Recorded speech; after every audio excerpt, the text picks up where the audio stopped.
Welcome to the dark side of BEASTwriter. I'm your host, Ryan Sakamoto, and today we're going to be breaking down Peter Skoronski. There's been talk over Twitter on if he's a guard, if he's an offensive tackle, where does he land inside the top 10, outside the top 10. This guy has alligator arms. I've heard all the stories when it comes to Peter Skoronski. We're going to break that down as to why I think the Raiders are going to be targeting Peter Skoronski in that cluster we talked about on Raider Nation Radio. Now, before we go ahead and get started, I just want to say, look, there's people out there that are stealing my information, passing it off as their own. Call them out. Call them out. And it's really interesting that people would be able to look at themselves in the mirror and call it as their own. Check the Beast receipts. Hashtag Beast receipt. Look at them.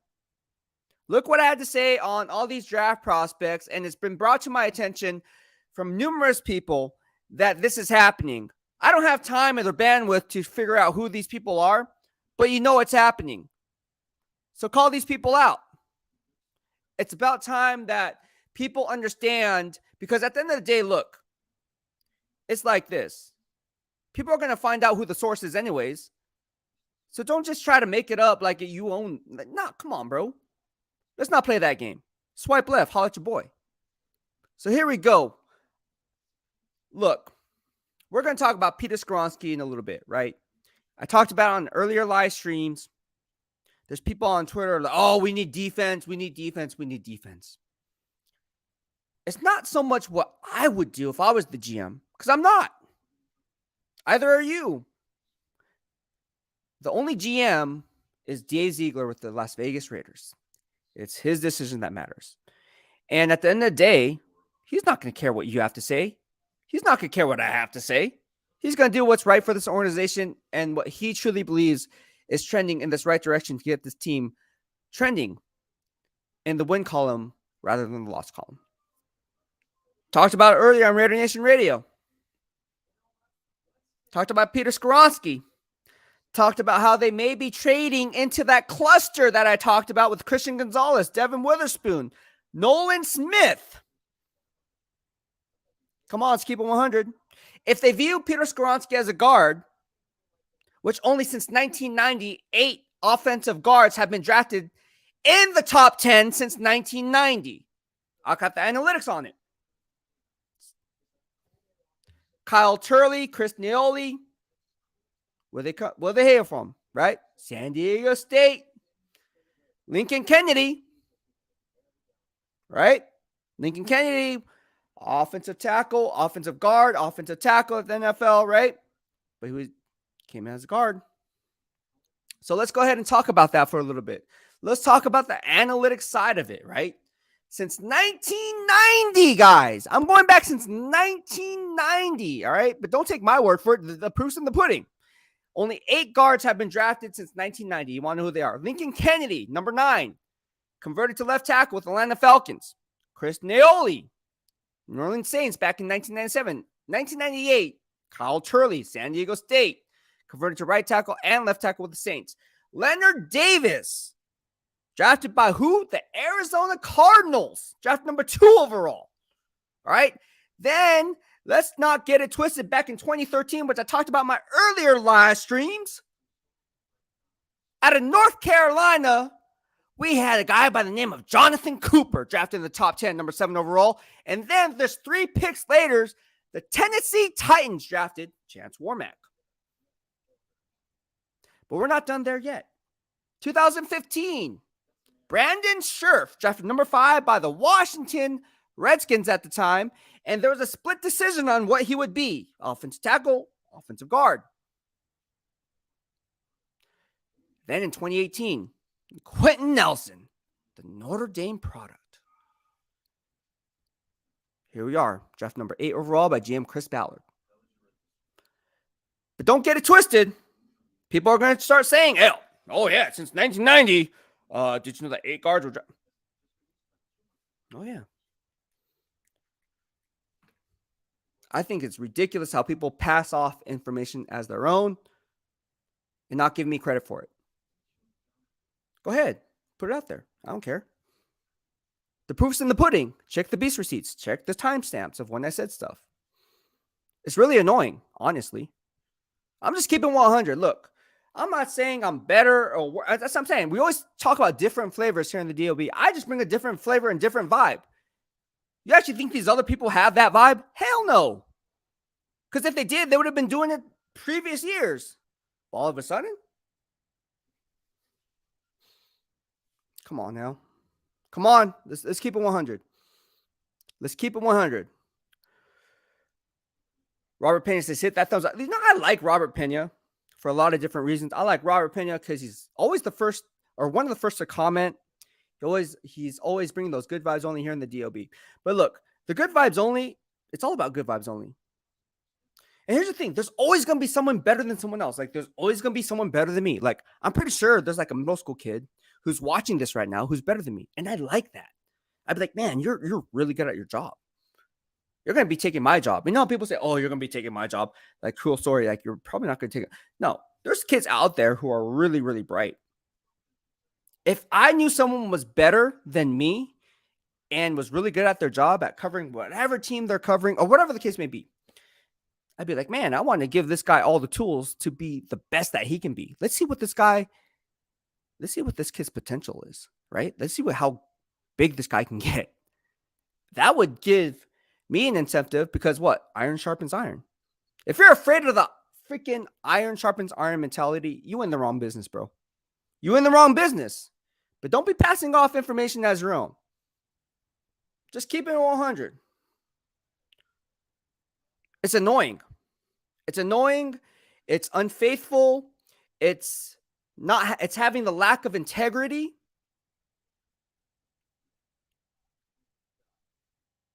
Right?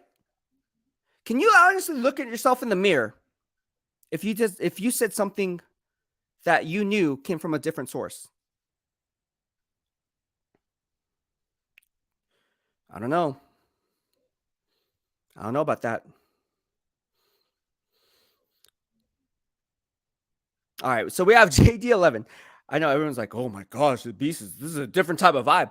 No, it really is good vibes only here. But I'm not joking. Like I always put it in perspective, right? Like, because all my stuff is on social media, just like everyone else. Because that's the nature of the beast, right? That's the industry we're in. Like, we're in the spotlight, right? We're in the spotlight, which is a good thing. But at the end of the day, don't be passing off information as your own as if you came up with that thought process. That's all I'm saying. That's fair. Is that not fair? I think that's fair. Javi Ramirez says, "What's up, Raider Nation?" We got a lot of people in here. We got a lot of people in here today because we all want to know what's going on. Look, we're going to have a Nehemiah Shelton, my boy Nehemiah Shelton. Now, someone else, I guarantee someone else can go on, oh, this Nehemiah Shelton guy is good. Oh, San Jose State product. My boy Nehemiah Shelton, going to be on here. We're going to keep it 100 tomorrow. Stay tuned for that. Nehemiah Shelton, East-West Shrine Bowl prospect. If you're new to following me here in the DOB, which is fine because I know this is my second year covering the Raiders, coming from the San Francisco 49ers, which is all good. Nehemiah Shelton was the guy that I interviewed. If you guys haven't checked out Nehemiah Shelton's exclusive interview here in the DOB, which, by the way, I hope no one steals that and passes it off at their own. But if he did, that's just juju on you. Which all right, I know it already happened. But Nehemiah Shelton's going to be on here. We're going to be talking the teams that are interested in him, which includes the Las Vegas Raiders. Yes, the Las Vegas Raiders are interested in Nehemiah Shelton. Go figure. Defense wins championships. Just joking, kind of. And we're going to be talking about Nehemiah Shelton. What he brings to the table. What I liked about his game covering the East-West Shrine Bowl. Thankfully, I got to cover the East-West Shrine Bowl. It was an honor. And nothing but good vibes only there. And got to really get in touch with a lot of people. Like, it was a good thing. Nehemiah Shelton was a guy that really stood out for me in practice. And the reason I say that is because it's the same thing when I talk to Coach McDaniels, right? And I look at players who aren't paying attention. Like, I know that sounds stupid. And we'll get to Peter Skoronski in a minute. I know that sounds stupid. But if you ever play competitive sports, quote unquote, baseball, basketball, football, whatever, a team sport, and there's always that one player, you guys know what I'm talking about. There was that one player goofing off, thinks he's a know-it-all, like, oh yeah, ha ha ha, like I know, like, oh yeah, let me just kick you or whatever. Like while the coach is like, the back is turned, and you're not paying attention to, hey man, you're supposed to run this freaking play, bro. Like this is what we do. And then he gets in the game, like, okay, it's your turn. Travis, get in the game. By the way, Travis is a real name. Okay. Just keep 100. Travis, get in there. I'm laughing. Okay. We all know where we're going here, right? Like, Travis don't know what he's doing because he wasn't paying attention. That's not Nehemiah Shelton. Nehemiah Shelton pays attention to the minute details of exactly what's being asked of him when he's in the rep or when he's off the rep, because he's taking those mental reps. You feel me? Now, if you're watching this and we follow each other, please don't pass this off as your own. All right. The mental reps. Oh yeah, I'm gonna write that down. I'm gonna write that down right now. Look, we're gonna talk about Nehemiah Shelton tomorrow. Exclusive interview. Stay tuned for Pick 6 at 6 p.m. Live stream with my guy Nehemiah Shelton from the 408. But let's go ahead and talk about Peter Skoronski. There's some guys that are saying, okay, this whole thing is on Peter Skoronski, right? Let's just talk about Peter Skoronski. Now, so I bet you people are like taking notes right now. Oh yeah, what does Peter Skoronski say? Let's take some notes. What does Beast have to say about Peter Skoronski? Yeah. Let's do that. Stop. Because I'm the source. But you would never give me credit for it. Peter Skoronski, right? And the games I graded, all right? And I'm going back 3 years' time, 2020, 2021, 2022. And people say, oh, he has short alligator arms. He does. I'm not saying he doesn't. The proof is in the pudding, as I always say. Look at his measurables. So if he doesn't have 34-inch arms, 35-inch arms, 36-inch arms, Zach Harrison, Ohio State, which I really liked. Oh, let me write that down. Ohio State, edge rusher. Look, we're just keeping it 100 here. It's been brought to my attention that this is happening by numerous people.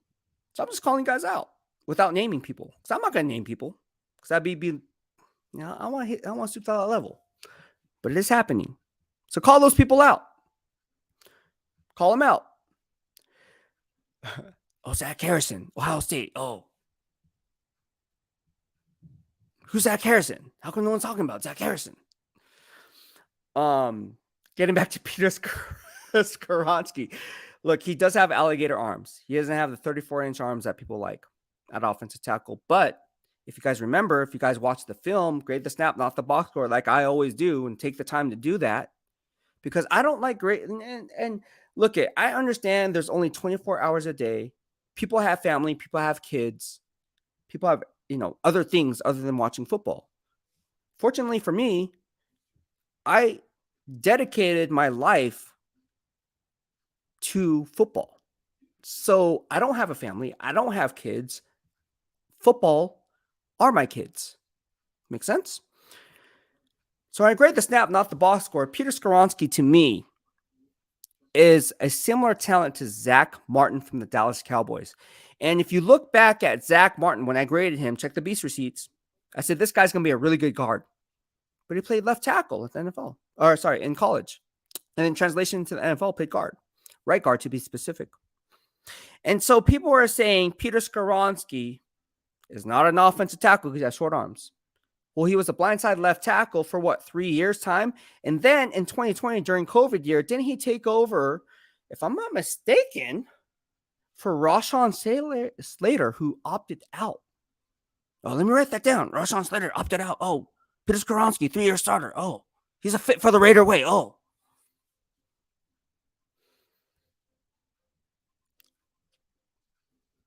It's annoying.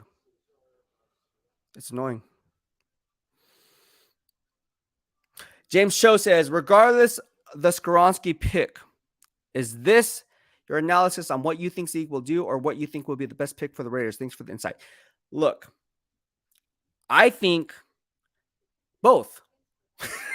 No, honestly, this is March 29th. And if you follow me from covering the Niners and covering, the NFL in general and doing my mock draft, since I've been doing this technically since 1998, but 1999, which, by the way, I have a story about Reggie McGrew, who was drafted by the 49ers that year. Bad story.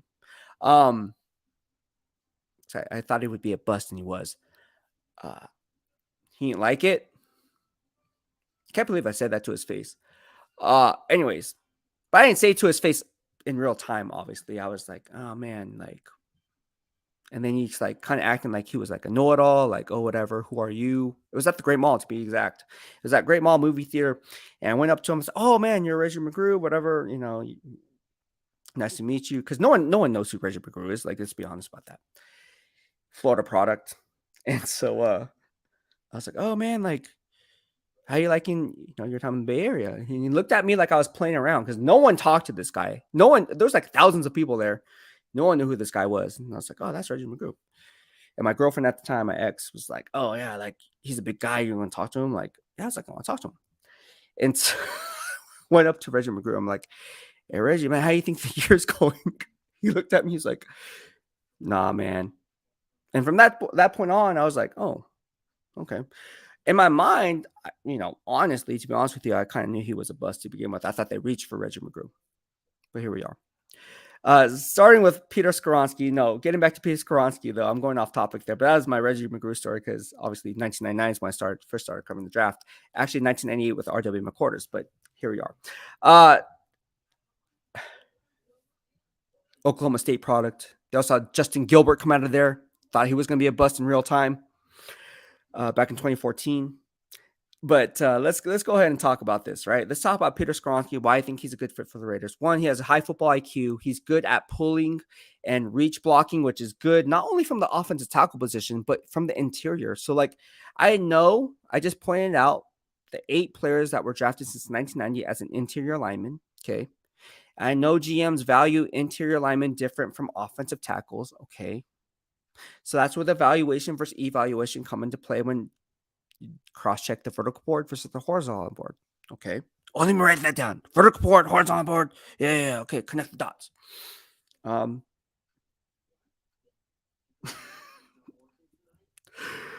I should say some stuff just to throw people off so they make them look dumb.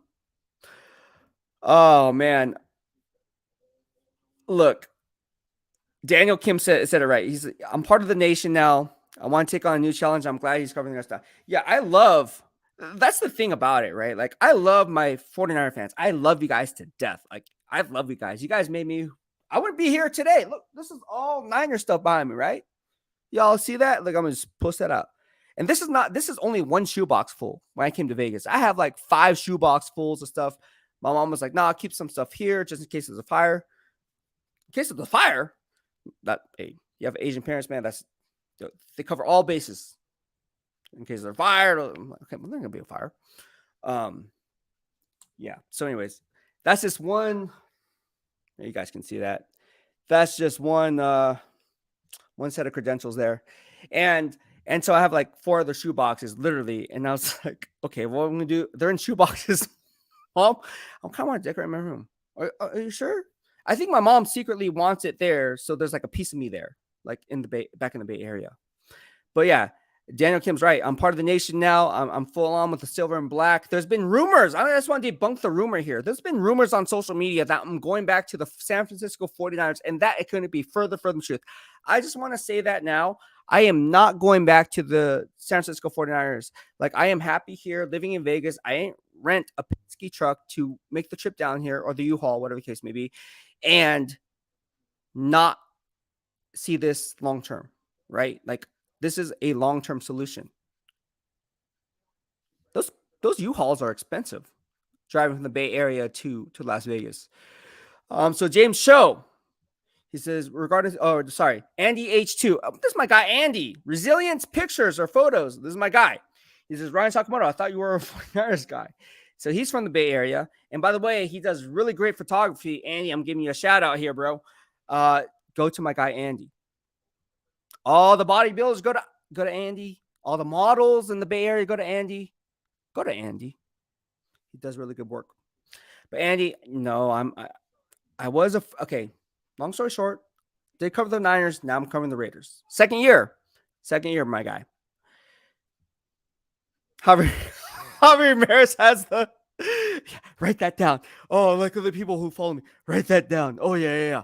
Oh yeah. And then they go on Facebook groups and Facebook pages, or they go on their other social media platforms, would be Twitter, would it be on the radio, and be like, yeah, I think they should go after this guy. Oh, what do you like about this guy? Oh yeah, let me have my cheat sheet here.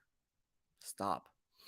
Javier Ramirez says, yo, basically, we draft Peters with his pick 7. Would you target with pick 38? That's he has a laughing emoji. It's funny because you guys know this is happening. It's been brought to my attention that this is freaking happening. Like, people are passing off my information as their own and calling it their own, when in fact you guys know dang well it ain't their analysis.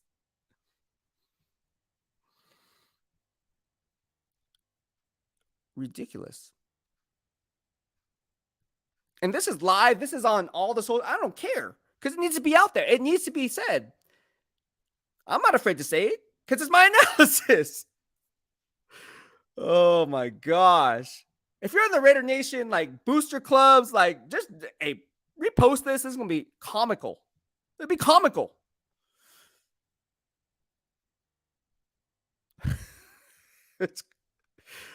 Robert Payne says, some people just don't have class to pay respect to you, my friend. Hey, it's all good though. Look, if I'm not your cup of tea or your choice of flavor, it's all good. But don't be passing off my information and calling it your own, because then that would be kind of like, it's kind of like a no-no in the media world, right? You would think. Or I see people posting it like, oh yeah, they signed this guy. I was like, wait, who was first to report? But no credit given. Oh no. People on Twitter know what's up. People on Facebook know what's up. People on Instagram know what's up. That's how I got notified of this. YouTube. Daniel Ken says, money needs to be spent at the right time and on the right guys for short and long-term growth. That is very true. All right.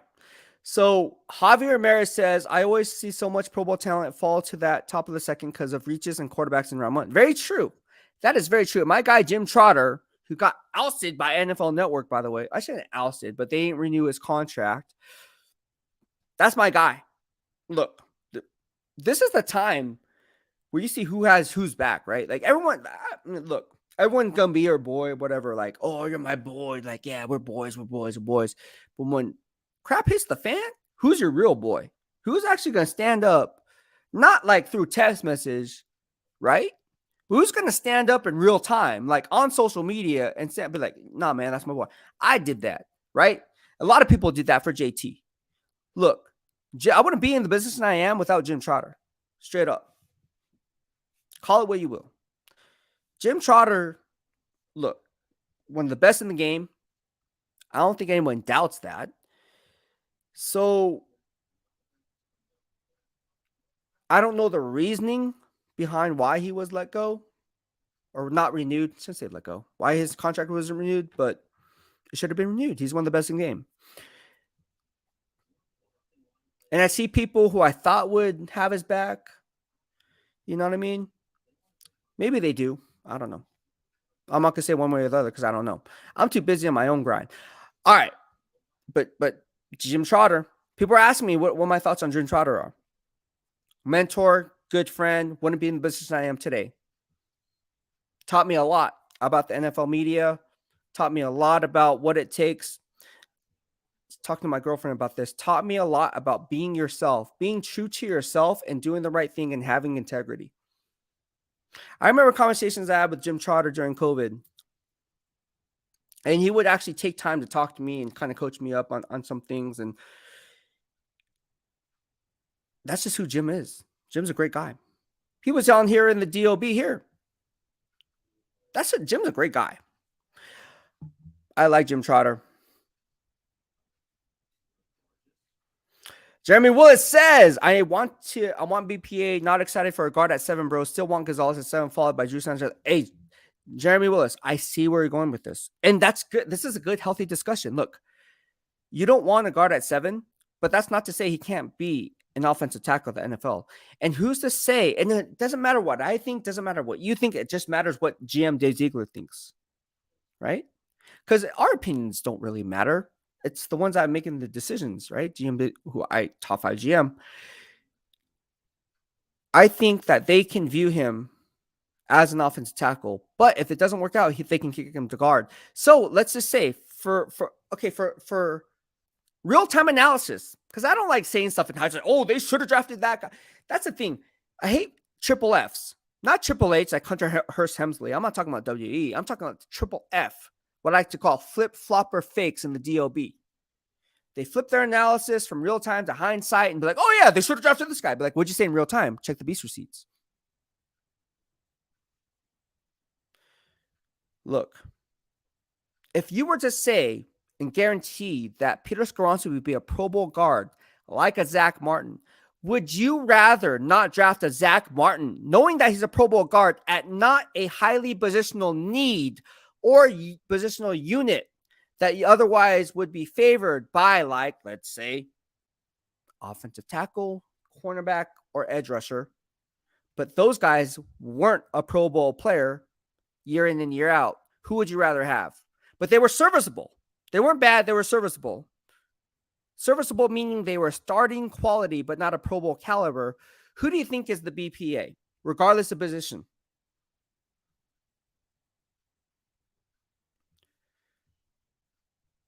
That's where my mindset is when you cross-check the vertical board versus horizontal board. But throw that out the window. Throw that logic just out the window. The flip side of that is if I was sitting at the table, pounding on the table for Peter Skoronski, I'd be like, okay, look, if you don't view him as an offensive guard, he can at least be a serviceable tackle, and he's at least better than Paris Johnson Jr., who I like, by the way, out of The Ohio State University.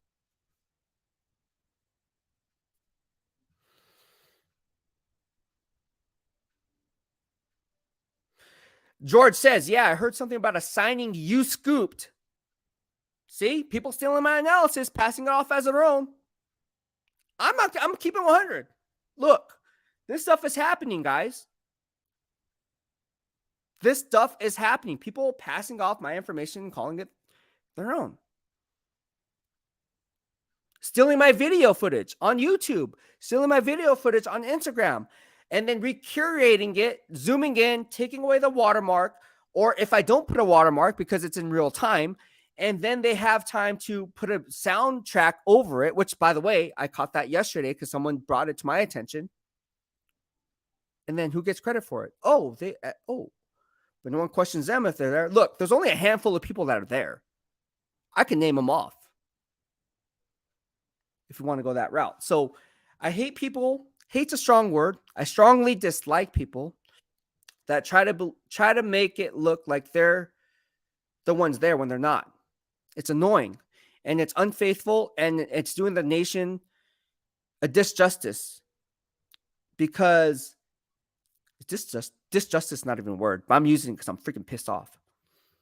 Because of the fact that you're not the ones going to Raiders headquarters. You're not the ones putting in that work. You're not the ones asking the questions. But you're the ones that passing it off as if it's your own. And it's not just them. There's other people. I'm not going to call them out. But it makes me really upset. And people know who they are who follow me here in the DOB. I don't have to name drop people. You already know. D-Menace4200 says, keep up the great work, Beast. Thank you so much, man. I appreciate you. And like I said, man, look, it's all about good vibes only here in the DOB. But one thing I cannot stand, and I will not stand, and if it happened to me or anyone, if it happened to you, D-Menace, I'd be upset too. I'd be like, yo, bro, like I call those people out. I call those people out right away. The Raider Room says, I'm deleting that in my Instagram.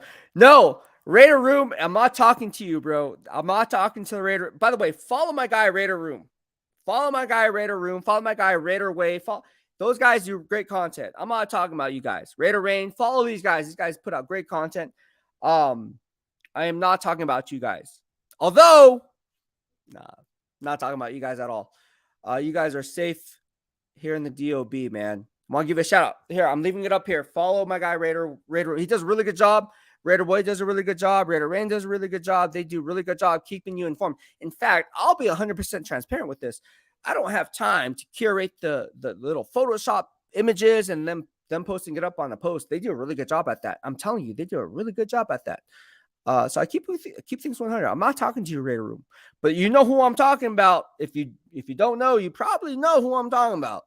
Fearless Hernandez says, Pete, what's all up for the right side of the line at right guard, which would help the run game and keep Jimmy G upright. See, I'm not making this stuff up. This stuff happens, man. And it just irritates me because I'm new, right? Here's the thing about this. I am new with the Raider Nation. I'm not new to covering the NFL.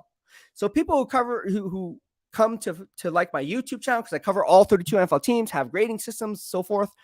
Cool story, bro, right? But at the end of the day, it is kind of cool story because the Beast receipts check out. Furthermore, who's going to freaking piggyback on that success? Maybe people who are already big.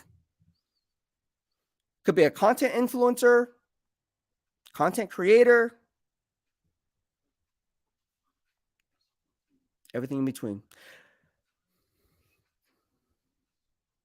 Daniel Kim says, just give credit where it's due and you're all good, brother. Yeah, very true. Just give the credit where credit is due. We're all good. That's all. Yes. Very true. Very, very, very, very, very true. That's all I ask. Just boom. Done. And Raider Room does a really good job at that.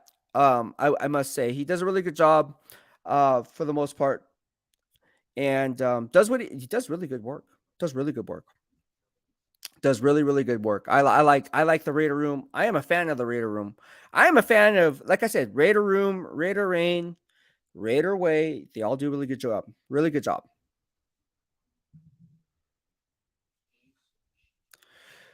Raider Room says, how do I go about as far as if I move to Vegas, how can I do what you do? Oh man, that's a tough question.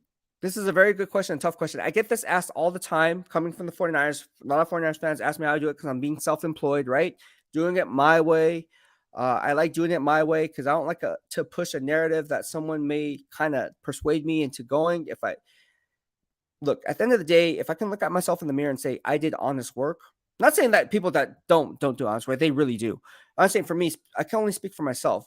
Like, I don't like being told what to do or what to write or how to analyze things, right? Like I'm my own person, so I'm going to do like business management degree, come from San Diego State. Obviously, I didn't go to get my degree from San Diego State. By the way, go Aztecs, Final Four, holla at your boy. That's one of the reasons why I chose business management, because I wanted to own my own business, and I have a few. So people are asking me how I did it, right? And so I think at the end of the day, you just have to put in that work. And as cliche as it sounds, first you have to have integrity, right? Don't be copying other people's stuff. Don't do any of that. Give credit where credit is due, always, because other people are going to see that and people are going to start talking. At the end of the day, whether they talk or not, you should always have integrity. That's first and foremost. If you don't have integrity, then this conversation's over. Secondly, I think you need to be able to do what others are not willing to do, because you're touching a saturated market. So when you touch a saturated market, what makes you different? What makes you vibe different with the fan base that you're targeting?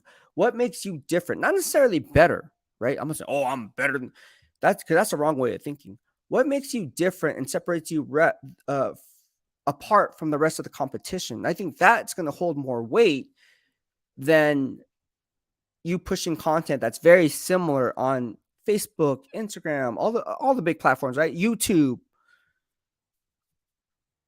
So find out what that is and then do that. Like for me, it's my grading system. For me, it's analyzing film, right? The coaches know that. The players know that. Scouts know that, right? Whether it be Raiders, Niners, doesn't matter. They all know that. In fact, I keep in touch with like a lot of people around the league who are NFL scouts for now different teams, right? They all know that, right? Good friends of mine now, probably watching this right now. But at the end of the day, if you have integrity, it always comes back to doing good work. And then if you do solid work, if you don't think of this as a 9 to 5, like 9 to 5, I'm done. Like, well, that's just fine. Like, people have 9 to 5s because they have a life. Unfortunately, I don't. I don't have a life. Football is my life. I'm just very passionate about what I do, and if that passion shines through, and you're passionate about what you do, whether it be covering as a beat writer for an NFL team or working as a janitor, like be the best janitor that you are, right? Like everything that I touch, I want to be the best that I am. It doesn't matter what it is, right? Like if you ask anyone since high school, if I worked my butt off, I always went the extra mile. Whether it be Safeway, whether it be working at Costco, whether it be working at State Farm Insurance, whether I have my own insurance agency, right? Like you have to be the best and want to have that drive to have that success. Otherwise, get out of the game. Because at the end of the day, it's all about competition. If you're not willing to compete, then you're going to be defeat. It's defeat.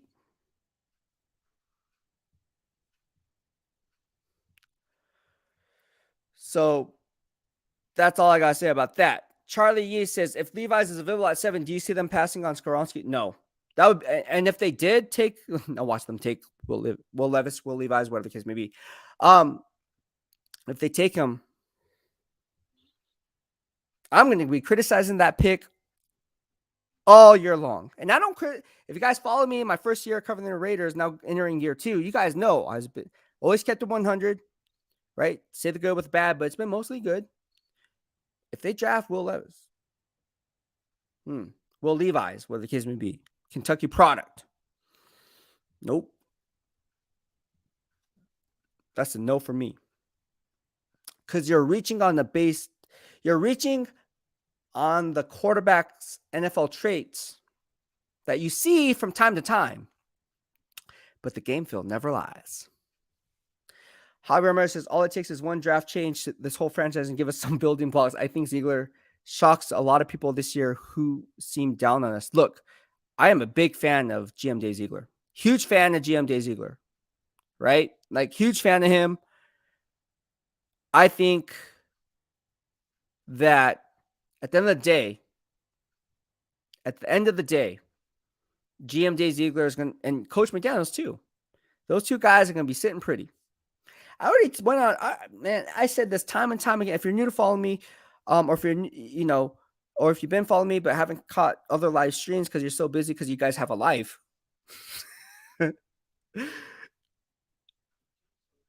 I will take you to the grave. Top 5 head coach GM dynamic. Calling it now. Coach McDaniels is one of the brightest offensive minds in the NFL. Similar to Kyle Shanahan. How do I know that? Because I freaking covered Kyle Shanahan. Duh. Daniel K says, the light always outshines the darkness. In the same breath, the light shines the brightest in the darkness. Let's go, Beast. Thank you so much, man. I appreciate you. Oh, man.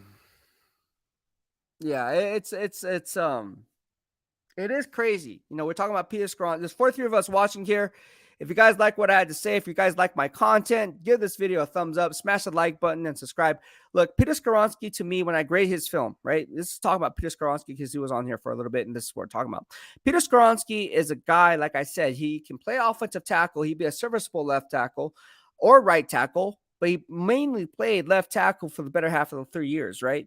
But he can move to the right side, although it'll be a kind of transition period, or he can kick inside. Either way you look at it, he's going to be a good 10-year starter in the NFL. Can you have the strongest conviction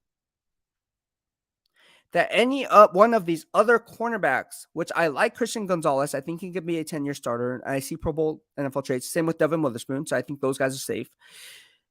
Outside of those guys, Jalen Carter, obviously. But if you were to ask me, if I was a Raiders scout right now, I'm talking sitting across from Dave Ziegler. I have Champ Kelly here. I have Brandon Yergin here, right? Who by the way, at the East-West Shrine Bowl, came up to me practice and said, "Hey, man, I really appreciate the work you do with your game film breakdowns." I was like, "Oh, man, thank you. Appreciate that." If he was sitting right here and he said, "Hey, Beast, what's your take on we're on the clock, Peter Skoronski or Jalen Carter?" You know what I would say? Bing! Flip a coin. Jalen Carter is the real deal. I will say that. But I do question his conditioning. But if any one of the scouts are like, "No, man, like we need an answer," like don't flip a coin. Take a stance. Because, okay. I would go Peter Skoronski. I would honestly go Peter Skoronski. Now people can look at that. "Oh no, follow this guy, whatever. He doesn't know what he's looking at." Look, I graded Jalen Carter. Go check the Beast receipts back to 2020 on Twitter. If you're on Twitter. In fact, I'll even retweet it right now on this live stream.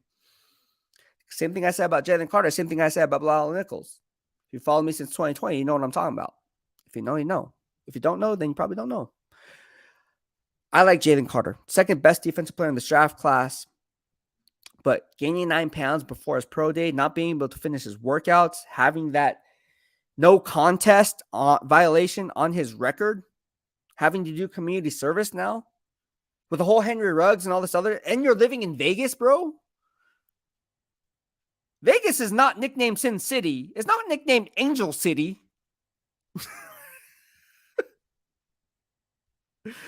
Oh, Daniel Kiss says, "Big take. You definitely heard that first."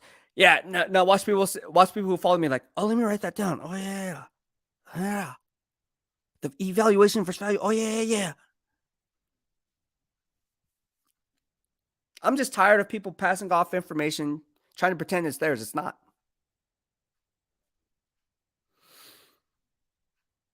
George says, "I think other teams are starting the disinformation machine to see if they can pull one over on us. For example, Ruggs over Lamb, Judy, Jefferson." Yes. You guys, if you guys followed me during that draft class, what did I say about Justin Jefferson? Just type in Justin Jefferson. If you're watching on YouTube, after this live stream is over, type in Justin Jefferson. I can't say I didn't say it, or it said. Type in Justin Jefferson, BEASTwriter. See what I had to say in real time and cross-check that in hindsight. What did I want the Niners to do? Check that out. What did I say he was going to be? Check that out. Oh, let me write that down. Too late. Oh, Daniel Kiss, 41 people on here on YouTube. Hit those likes and subscribe and hit the bell. Yeah, hit the bell notification. Thank you so much, Daniel Kim. DK, who, by the way, was a winner of the BEASTwriter giveaway. We do giveaways here in the DOB just for subscribing here on YouTube. So do yourself a solid, subscribe on YouTube, and you will be entered for BEASTwriter giveaways. Like this. Oh, yeah, cool story, bro. No, I like giving away to you guys because without you guys, I wouldn't be in the position I am today, just like with the Niners. So we are giving away this NFL license Ridgel mini helmet. In fact, we're giving 2 of these bad boys. These things are, well, here, I'll show you right now how much they cost. I'm not joking. Can you see that? $34.99. You see that bad boy? Yeah. And on top of that, we're giving up other exclusive swag. So it's a care package. It's a full-on deal here. And I do it all for you guys because, again, I wouldn't be in the position I am without you guys here today, right? Because you guys support me. I want to support you. You guys don't have to be watching here. 38 of you guys watching here at 10:18 on a lovely Wednesday night. You guys don't have to be watching me. You could be watching The Simpsons, or you could be watching Netflix, or you could be watching The Night Agent on Netflix, which is, by the way, really, really good. Or Squid Game, if you want to catch up on Squid. By the way, I'm waiting for Squid Game 2. When's that coming out, by the way? Squid Game is the real deal. Javier Ramirez says, "Do you think Gonzalez is on PS2 and Sauce tier?" Oh, so funny you mentioned that because Patrick Surtain, and again, check the Beast receipts. I said Patrick Surtain was the most fundamentally sound cornerback coming out of this NFL draft since Ahmed Plummer back in 2000 from the Ohio State University. He said that in real time on Twitter. Said this guy's going to be a Pro Bowl player on Twitter, on YouTube. Check it out.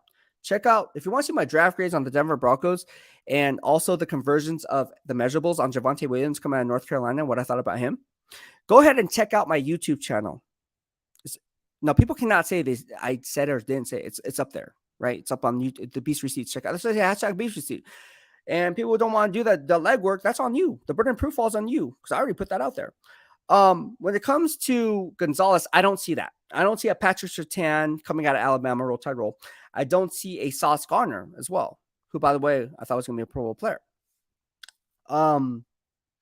And he had both those guys had my first team all pro votes when I ran the grades this year in their grading system, right? I don't see that. I don't see them as lockdown cornerbacks. Now, you guys got to remember, this is the off season. So you can see a lot of clickbait, right? Why? Because that's the nature of the business. Every year, you guys know this.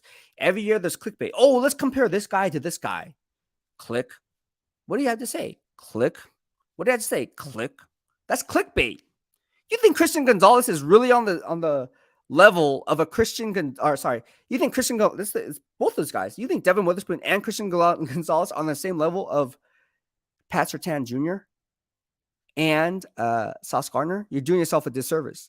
Don't even click. Don't click that. That's clickbait. Here in the DOB, I would tell you not to click that.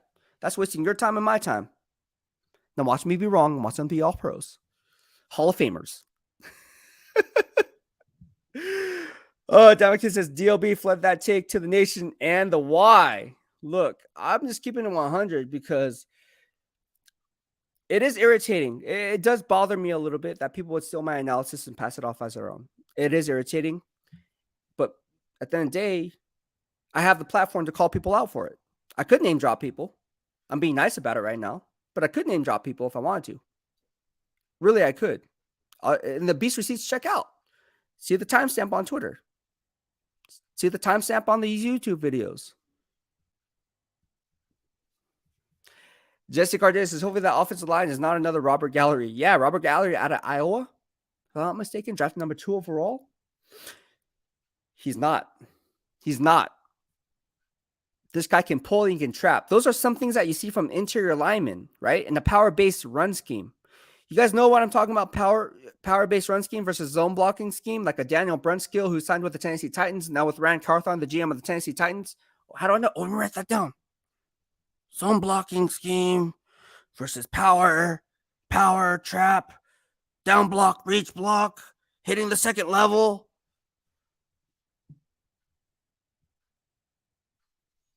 Man. Crazy, man. It's crazy.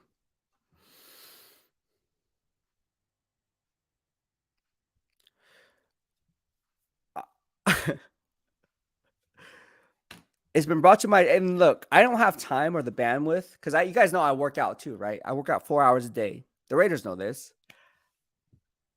So I don't have time to check up on who's stealing my work and who's not. But it's been brought to my attention by numerous sources that it's happening. And you guys already pointed out that it's happening. And some of you are wondering, how come you never said it earlier? Well, I don't have the time to check this crap. Because I figure that everyone's honest, putting out honest work, which is their own. Obviously not. So the buck stops here. Just like what Mr. Davis said, the buck stops here. The buck stops here. I ain't playing games anymore. There's no more games being played here.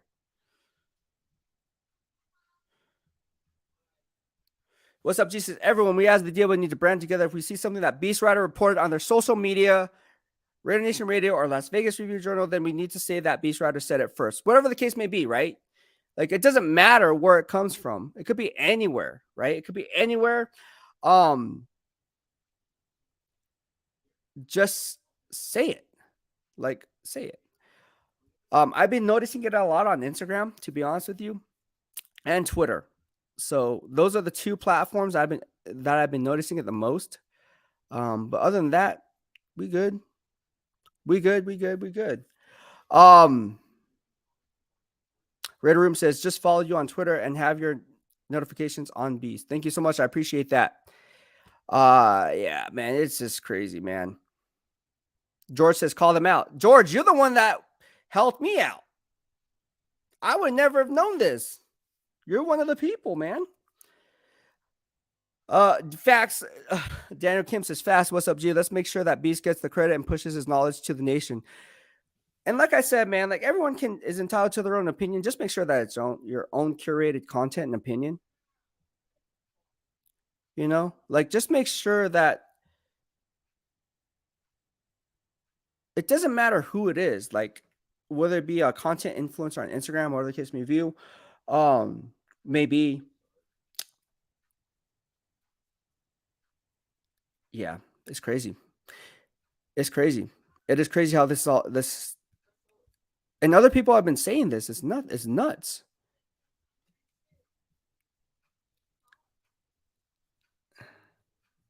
It's just nuts.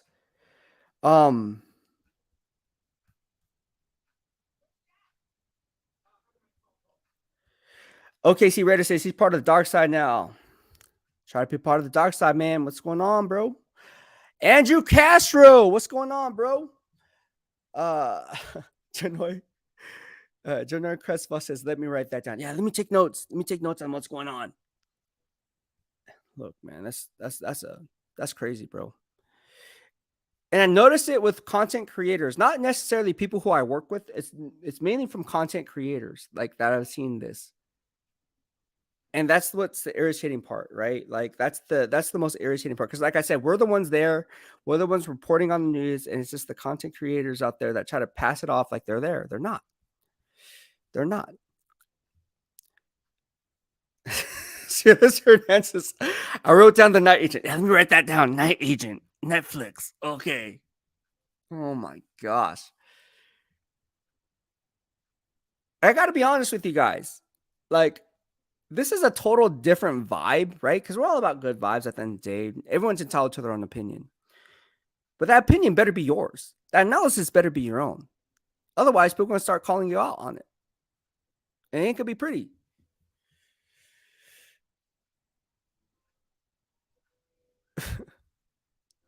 And like I said, I didn't have time to know what's going on, but it's been brought to my attention by on all the social media platforms: Twitter, Instagram, YouTube, Facebook.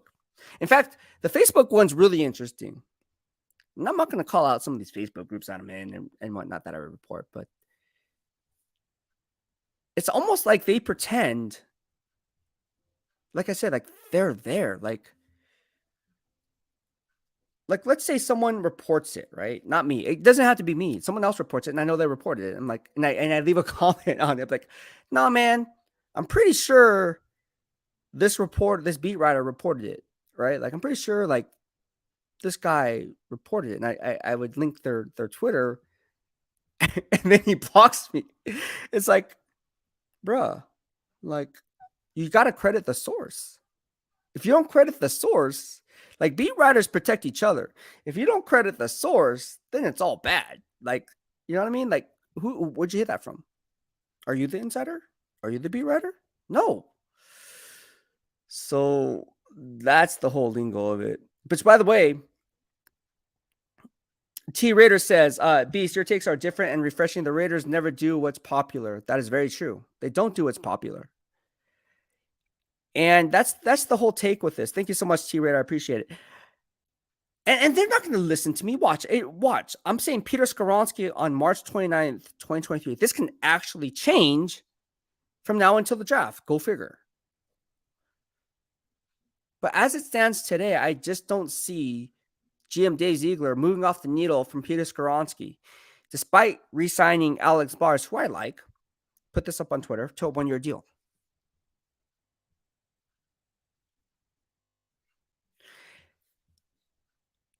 I just think if you're going to give Jimmy Garoppolo, having worked with Jimmy Garoppolo with my time in San Francisco, take it for how you want to take it.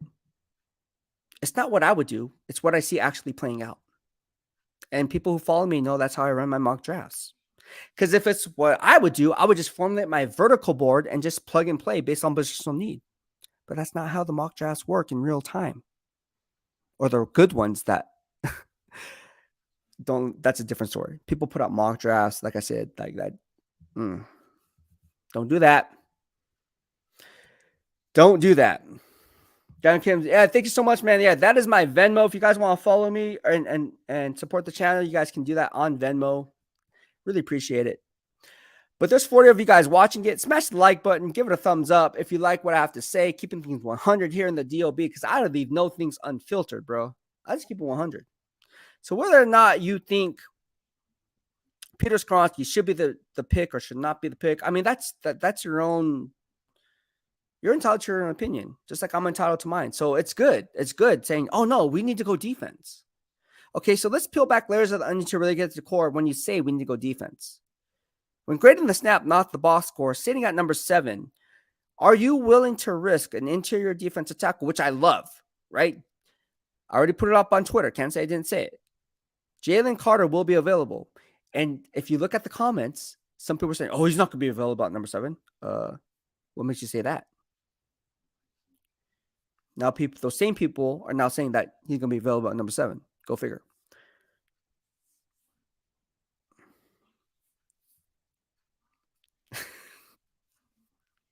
Let me write that down. Let me write that down. That should be the name of my show. Let me write that down. Let me write that down. Write that down. No, people were asking me, so what's up, G? Put up the Raider Nation radio hit. I don't know where it is. I'll be honest with you. I can't find it. And I know people are asking for it, but I don't know where it is. So your guess is as good as mine. Maybe I'm looking at the wrong place. I don't know. But people that I've known that always go to Raider Nation Radio for my hits, I don't know where that is. Talked about it on earlier live streams. It must be somewhere though. Let me look right now. Maybe they uploaded it, but I don't know where it is.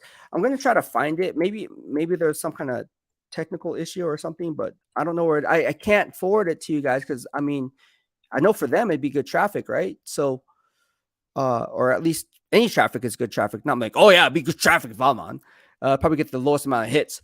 No, but all seriousness, I don't know where. I have no idea where it is. I was on with Clay Baker. He had me on, and it should be on there, I would think. But I can't find it. I know some of you guys were asking for it, and and you guys couldn't find it, so I don't know where it is. I don't know. But I see other people's on there. But yeah, I don't know. Maybe you just have to catch it live now. I don't know. But yeah. I have no idea. I don't know. See, Daniel Kids, I've been looking for it too. Yeah, I don't know where it is. I have no idea where it is. I don't know where it is. I can't tell you where it is. I don't know where it is. I wish I had the answers. And then someone asked, like, oh, why don't you go on to with JT the Brick on Twitter? I'm like, or no, sorry, on yesterday on YouTube live stream. And I was like, well, it's not up to me. Like, I don't have the say of whether or not I go on. That's above my pay grade, bro. Like, I have nothing. Like, if they want me on, I'm more than happy to be on. My schedule's open for me always for Raider Nation Radio. But yeah, I don't know. I don't know where that is. T-Raider says merch t-shirt. Let me write that down. That should be right. Let me write that down. Like, let me write that down. Like, that should be the name of a show. Like, let me write that down. Hashtag Beast Receipt. Let me write that down. Hashtag Beast Receipt. Gosh, I see so many people out there. And look, there's a lot of content creators who do a really good job, right? Like I just named a few earlier. Samoan Raider does a really good job, right? So Sanjeet, my guy Sanjeet does a really good job. There's a lot of good content creators out there. I'm just saying the bad apples, right? Who aren't there as their 9 to 5 that are just there. Like what are you doing? Like piggybacking on other people's success. Not even success, like reporting, right? Because we're reporters. But let me write that down.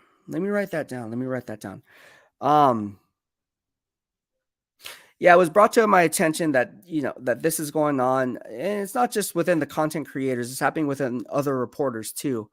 So it is concerning. That does draw from a perspective. That I didn't know what was going on. I really didn't. But what can you do, right? What can you do? Well, call him out. Look, I'm joking. Good vibes only. I'm joking. No, but I was kind of taken back when it was brought to my attention that this was happening. I didn't think, and like I said, I don't have time to figure this out. I'm too busy watching game film. Here we are on 10:34. I watch game film till 4 a.m. in the morning. You guys already know that. I'll be tweeting you guys at that time too. I'll be talking to you guys on Facebook at that time too. So yeah. Anyways, Jerry says, I like Masterson. What's your opinion? I like Masterson too. Let me write that down. BEASTwriter. Oh, it's hard. It's hard. It's kind of funny and not funny at the same time. It's funny because, people say the sincerest form of imitation is the sincerest form of flattery, or the case maybe, or whatever the saying is. But dang, if you get called out, that ain't a good look. That is not a good look. But let me write that down. Let's just get that down. No, I like Luke Masterson. I think Luke Masterson is a smart, heady player. I know the Raiders really like him and are high on him. He's an undrafted rookie free agent. But again, let me write that down. Let me write that down right here. Let me write that down. Okay, got you.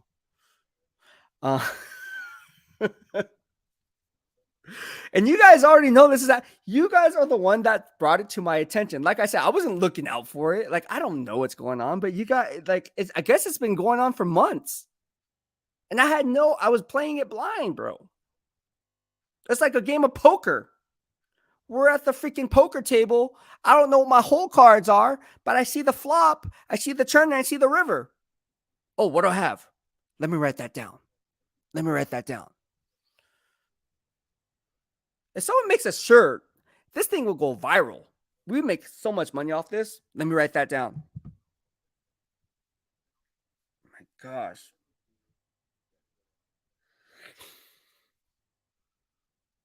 Crazy, man. James Cho says, when you evaluate president, how much film do you watch on that prospect? All the film or 4 to 5 games? Look, I get as much film as I can. Usually it's no more. I should say no less. The baseline is no less than 8 to 10 games. And it's funny because I know where you're going with this. People are like, someone on Twitter say, oh, I watched 4 to 5 games. I'm like, that's a small sample size of perform. And then someone else says, oh, that's enough. Really? If you're an NFL scout or if you're a talent evaluator, which I'm not, but if you are not even on that level, wouldn't you want to get as much film as possible instead of basing the information on 4 to 5 games? Furthermore, peeling back layers of the onion to get to the core. Let's freaking keep it 100. What if those 4 or 5 games don't even translate to the NFL level because they're playing against non-Power 5 conference teams? Or what if the positional unit that they're going up against doesn't translate at the NFL level because those guys are not a one-on-one, meaning a round 1 versus round 1 or day 2 versus day 1 pick? So where's that translation there? If you're just, but 4 to 5 games, that's all we need. Holla at your boy. Please spare me. Spare me. More data, more power. You already know what I'm talking about this.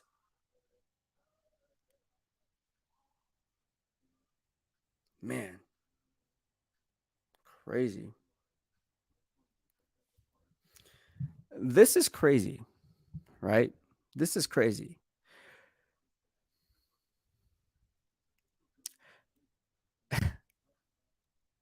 Oh my God. Hey, but we're all about good vibes. The 31 of you guys watching here, it's 10:38 on a Wednesday night. Happy hump day to all you guys. We're about to enter Thursday with my guy Nehemiah Shelton. He's going to be on tomorrow at 6. And we're going to be talking about this. We're an hour and 9 minutes in, and this is a fun interview simply because we're talking about, I call it interview because I'm engaging with you guys and you guys have questions, Q&A interview. So we're talking about a number of different things, right? But the main thing is Peter Skoronski and how, look, should he be drafted in the top 10? It depends on who you talk to. If you view him as an offensive tackle, which I stated on Raider Nation Radio, then you draft him at number 7. Why? Because when you look at the analytics of the other 31 other NFL teams, which few of you guys do, which I don't understand, which, by the way, I don't expect you guys to do it because I get paid to do this. Is my 9 to 5. Isn't it your 9 to 5? That's why you're watching, right? So you guys can learn something. I can learn something from you guys as well. So it goes both ways. We both learn from each other. But what I say about Ryan Poles before Ian Rapsheet reported it, I said Ryan Poles is, sorry, not Ryan Poles. Ryan Poles. I said Ryan Poles is going to trade the number 1 overall pick. Boom, he traded the number 1 overall pick even before Ian Rapsheet reported it. Go check the Beast receipts. Oh, I don't want to do that. I don't want to watch your YouTube channels. I don't watch your YouTube videos. Why? It's all there for you. T-Ray says, hey, Beast, what's your honest opinion of Colton Miller? Look, Colton Miller, I like Colton Miller. I think he's a good, serviceable left tackle with Pro Bowl potential. Do I think he's going to make a Pro Bowl? Potentially, yes. When you look at the landscape of the entire NFL and you look at the blindside left tackles, right? How many Colton Millers are there? There's very few. They don't grow on trees. So I'm a huge fan of Colton Miller. Now, with that being said, I think, again, people are talking about the line, right? Dylan Parham, starting left guard. I love Dylan Parham. Andre James, like him. So the right side of the line is kind of iffy. I like Alex Bars. I like Jermaine Illuminor. I like those both. Look, I wish the best of those guys, right? But iron sharpens iron mentality. That's the right away. You draft a guy at 7. You still have Brandon Parker, right? Don't forget about him. You still have Hronis Grasu, who's a center guard, covered him in San Francisco. So, who I really liked in training camp, right? The line is not as bad as people make it out to be, but at the same time, the line does need an upgrade. And if you're looking and viewing at Peter Skoronski, now if you view him as an offensive tackle, you take him at 7. If you view him as an offensive guard and you think the Bears view him as an offensive guard, which I don't know, Ryan Poles, former offensive lineman, builds team from the inside out and not the outside in, talked about it here on YouTube. Oh, let me write that down. Ryan Poles builds teams from the inside out, not the outside in. Oh, looking at Peter Skoronski at number 9. Write that down. Let me write that down.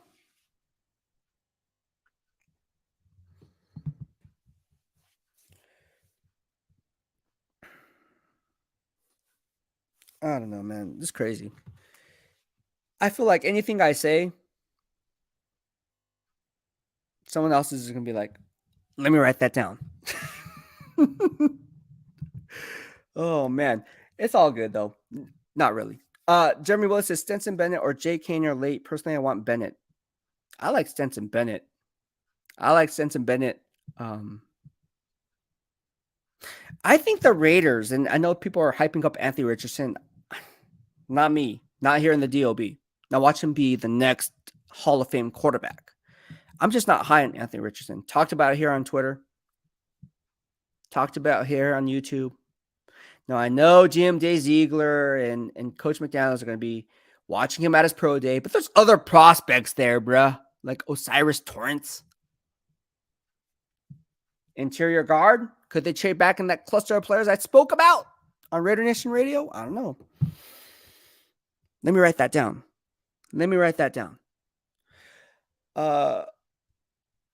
Daniel gets his new hashtag from the DOB family on behalf of Ryan. Let me write that down. DOB. Yeah, let me write that down. Man. Crazy.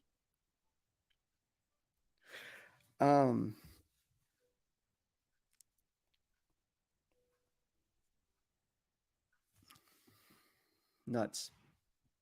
T Raider says, I don't have faith in Parker. I seem to remember you graded his games out pretty low, didn't you? I didn't. To be honest with you, I don't have grades on Parker. I never graded Parker, to be honest with you. So I don't have that grades. But maybe someone else pretended that they had that grades and wrote that down, or maybe I gave them false information for them to write that down, and then BEASTwriter said no. I never gave grades on Brandon Parker. Don't have grades on Brandon Parker, but from what I saw from the visual, right? This the visual. He's a serviceable offensive tackle. I mean, if you look at around the landscape around the NFL, like he's not. People say, "Oh, this guy sucks. This guy's garbage." Like, compared to what? Like, what are you comparing that to? You have to compare about who has the bandwidth to compare all 31 other NFL teams. Who has the time? Everyone has family and kids more times than not, right? I don't. I got time, and I watch film. I like Brandon Parker in terms of the landscape of the entire NFL. I think he is a guy that you can kind of use as a solid depth piece. Will he be a serviceable starter? Time will tell. I mean, coming off that injury, we don't know. So training camp will be a real camp battle along the right side to see who's really going to step up if they don't draft Peter Skoronski. Oh, he's a guard. He has alligator arms. Daniel Kidd says Miller, Parham, James, Skoronski, Illuminor. I think it'll work while we wait for a future right tackle and better center. Look, I cover Jimmy Garoppolo. They like to build up the lines. Lincoln Tomlinson, you guys already remember. He came from the Martin Mayhew, right? Who's now off to who? The Washington Commanders. Let me write that down. I'm doing this off the top of my head, by the way. Let me write that down. I can name all 32 GMs. Let me write that down. Really? Let's go through it. Let's name drop this right here. Live. Do I cover all 32 teams? Let's find out. I can name all 32 GMs off the top of my head. You guys put it up here, and I'll name it. Name the team. I'll name the GM. Or name the GM. I'll name the team. Either way. Robert Pan says, wait, was I supposed to write that? Let me write that down. My gosh, man. Why do people do that, though? Let me write that down. Daniel Kim says, Richardson's tape is lacking as a whole. It's smokescreen so that better players drop. Very true. Now watch them draft Anthony Richardson. Let me write that down. Do you like... This is going to be one of those things. Do you like Bennett over Dorian Thompson-Robinson? I do. I don't like DTR at all. Now, Bishop Gorman product, I get it. Here in Las Vegas, I get it. But I didn't see anything at the East-West Shrine Bowl. In fact, in red zone opportunities at practice, he was struggling. Now, that's not to say, let me write that down. I wasn't at East-West Shrine Bowl practice. Let me write that down. Oh, not very good in red zone opportunities.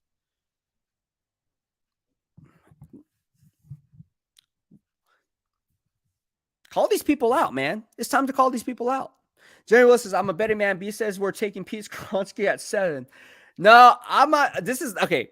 Jeremy, I'm saying this right now on March 29th, 2023. Be a betting man the day before the draft. The day before the draft, I'm going to put up my final mock draft, and you can take that to the bank. And that's on all 32 players. Or all 32 teams. Look, I have 16 rated. Let me write this down. I have 16 graded round 1 players in this upcoming draft. 16, which means the second half of this NFL draft, I don't see round 1 talent players, but they're going to go in round 1 because there's 32 or now 31 picks in this NFL draft, right? Let me write that down. 30. Okay, no, round 1 talent. Jeremy Willis says, my mock always looks best when we trade back. Yeah, hey, I'm down for it, man. What I say in getting that cluster of players on Raider Nation Radio, also said it on here on Twitter. I said, who? Let me write that down. I said Christian Gonzalez, right? Graded his snaps. Put that up on Twitter. Brian Branch would be a good fit. High football IQ. Can line up in nickel. Can line up on the outside, can line up, be a decoy chess piece on the back end there. Very smart. Has the range. Let me write that down. Has the range. Now, I'm lying to you a little bit. Or am I? Oh, scratch it off. Scratch. He's joking.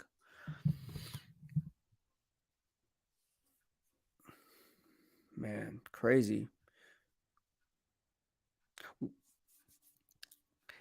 Daniel Kim says, DTR is a poor man's Richardson, never really that good at quarterback, great athletes, but as a quarterback, pretty.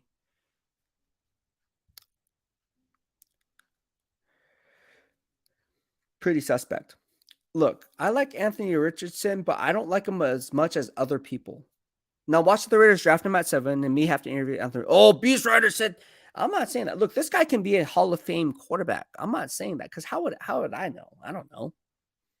Oh, let me write that down. He says that. Arkham Raiders says Gonzalez would be the perfect player for our defense. We need a true quarterback one. Yeah, you do. Obviously, you do. But I was talking about this with a few other people. Are you not happy with Duke Shelley? Go watch Duke Shelley's film. Tell me how he did. Oh, PFF grade. I don't rely on PFF, bro. I have my own grading system. But Duke Shelley did play really well. PFF aside. Let me write that down.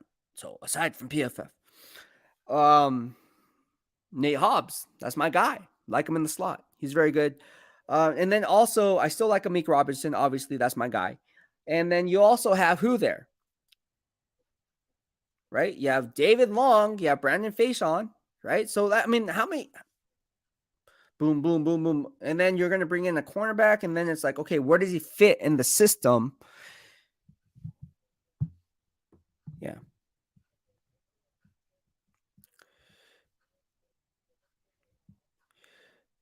Head says, do you ever collab or talk with Q Myers? I do. I do talk to him on a daily. That's my guy. And I know he's in charge of Raider Nation Radio. Like I said, like, I know people are asking me, like, am I gonna go on Raider Nation Radio? Like, it's not up to me. Like, I'm never one to like go out of my way and be like, hey, can I hop on your show? Because that's kind of like,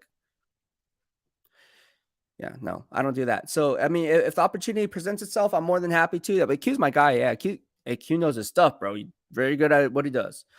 But no, I haven't collabed with Q Myers. That'd be cool though, right? I know some of you guys have been asking for it, but maybe that's something that we can do down the road. But as of right now, I am an unrestricted free agent on the collabs, believe it or not. I know some of you guys are like, what? It's true.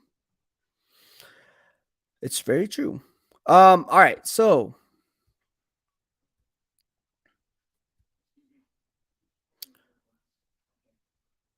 Daniel K says, let's support our brother for his 24/7 coverage of the nation. The NFL super chats and Venmo are a great way to support our brother and the DOB. That is very true. So if you guys like what I have to say, I'm going to put a banner right here. So people have been asking how you guys can donate to the YouTube channel and just keep things up to date. And then also, let me write that down. Literally, I'm going to make a shirt. Let me write that down because I think that's hilarious. But kind of, it's kind of there is a subliminal message to it. Like, yo, man, you gonna write this down? You can be called out for it if you write this down. I'm joking, but it is kind of funny though. Guys, I still can't get over that. And it just hit, honestly, it's been going on for a few months now, to be honest with you.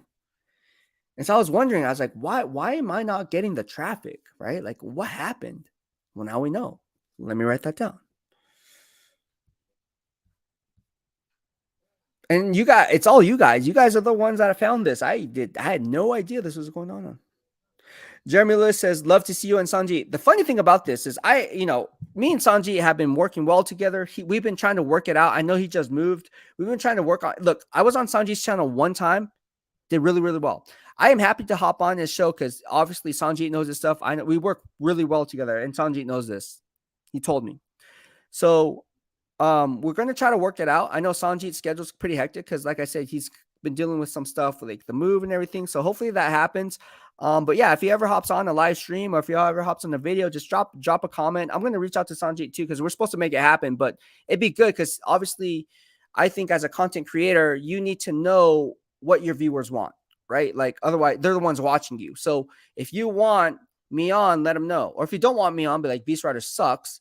Then obviously he won't have me on. But I'll reach out to Sanjit. I know like I said, I'm not one of those guys that says, hey, when are you going to have me on, bro? Like, huh? I'm not like that, dude. Like, it's like, hey, man, if you see the value in me and you want me on, then you're going to have me on, right? At your own time, right? Not saying he doesn't see the value in me. I'm just saying, like, everything will happen organically. I'm not going to be pushing the issue. So, whether it be with whatever radio station I'm on, whether it be ESPN Las Vegas or whatever the case may be, It'll happen organically, and it's all about timing, right? Honestly, like, so I'm not. But at the end of the day, I'll leave it like this: like, people are going to gravitate toward what they want, right? So if you want, or if you don't want me on, people are going to know about that. So either way, you guys are the ones that drive the audience, because you guys are the ones listening here at 1 hour and 25 minutes in with 36 viewers here. Smash the like button. But you guys can support me here. We've been on for 1 hour, 25 minutes and 17 seconds. Support with a Dark Side of BEASTwriter through Super Chat or a super sticker here on YouTube. There's also an option on Facebook that Facebook gives me. It's called Stars. So you can hit the stars option and donate there as well. Also, my Venmo is always linked in my live stream below, and you guys can donate there as well. Right Guy says, you and Q would be dope. I think so too. I think me and Q would be an awesome team. But like I said, Q is a busy man. Trust me. Q is a busy man. He has a lot going on. And that guy grinds, bro. Q grinds, bro. So yeah, it'd be cool. I mean, a lot of you guys obviously know you guys wanted it, but maybe it'll happen. Who knows? But at the end of the day, I'm just gonna keep grinding here on YouTube. I'm trying to build up those collabs, looking for sponsorships. So if you know anyone out there, if you're a casino that's watching this or a new casino that's opening up, I know a few new casinos that are opening up here in Las Vegas has reached out. So at this point, things are looking up. I'm not gonna sit here and lie. The opportunity for things to happen quickly is going to happen. It's just a matter of me picking what's best for us here in the DOB. And I think that's going to take time. Right. So, yeah, if you have any sponsorships, any small mom and pop shops, I would love to promote. Me being a small and pop shop owner myself, I'm always happy to support the small mom and pop shops. And maybe we can kind of work out some kind of deal where you can sponsor me, and then we can kind of work out, some type of deal that way. So definitely looking for sponsorships here on YouTube. Definitely looking for ways to kind of grow the channel organically. And at the end of the day, I think if you put in honest work, let me write that down. Scratch that. I'm not honest. Scratch that. That's not good. It's going to shine through. Your passion is going to shine through. Jeremy West says that Beast 43 years long Raiders fans, and you're hands down the best Raiders content creator. #pass. Thank you so much, man. I appreciate that. And it means a lot. It really does. And I think, I always tell people, man, like, there's a lot of people that put out strong work, right? Like as far as like insider analysis, or like, we're all insiders, right? Because we're all on the beat, right? A handful of us. But everyone does a good job. If I go down the list, from Vinny Bonsignori, from I'm trying to go Hondo Carpenter, to me, to Case Kiefer, to Sean Reed, to Q, right? And then you go back behind me, you have Adam Hill from Las Vegas Review Journal, does a really good job. You have Cassie Soto, does a really good job. You have Heidi. You have Kevin Bollinger from local Las Vegas, right? Does a really good job. You have Vic Tafer, you have Tashawn Reed, you have, there's so many people. Paul Gutierrez, obviously from ESPN, our chapter president from PFWA. So we have all these guys who do a really good, and if I miss anyone, I apologize. But all these guys do a really good job, covering the team. They really do. And I think everyone brings just a different flavor. So my flavor is just different. I'm known, and people call me the X's and O's guys there, right? Like, I'm the X's and O's guys. I asked those in-depth football questions, and based on my film study, and that's what I love to do. And it doesn't necessarily make it better; it just makes it different, right? Like, I think everyone brings their own taste to the table, their own flavor to the table, and that's just my flavor. I love watching film. But no, getting back to it, I am not going back to the Niners. I don't know who put that out there, but I am not going back to the San Francisco 49ers. I'm loving it here in Las Vegas. Do you think Adams and Meyer? I don't know who put that out there, but it caught wind that I was going back to. Oh, BEASTwriter's coming back to the Niners. We got our Beast back. Like, I'm like, no. Do you think Adams and Myers is better than Crabtree and Copper? Who's Copper? Crabtree and Copper? Who's Copper? I remember you mentioned there aren't a lot of off-ball linebackers that can cover. Daniel Kim, let me write that down. Who are examples of ones that can? Definitely Warner. Okay, so if you guys want the grades, I got them. Let me write this down. If you're watching and you follow me and you want to steal my analysis, let me write this down. You better write this down. All right, I got grades. Let me just go back and I'll show you guys.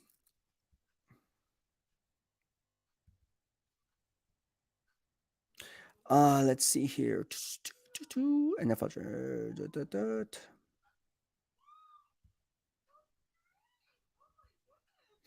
All right, so we're in 2022. Here we go. So if you guys check out my Twitter and my Beast receipts, you would know that Roquan Smith was one of the top off-ball linebackers. Obviously, I have Shaquille Leonard up there as well. Bobby Wagner with the Seattle Seahawks, he was a liability, and I called him out on it. Not called him out personally, tagging him. That's a douchebag move to make. But I just didn't see it when grading the snap, not the box score and what he brought to the table. All right. So if you look at all the off-ball linebackers like Demario Davis, Devin White, those guys are not premier off-ball linebackers in terms of pass coverage. In fact, if you guys want the grades, I got them for you, grading every single snap. All right. So if I add up all the totals, right, let me write this down.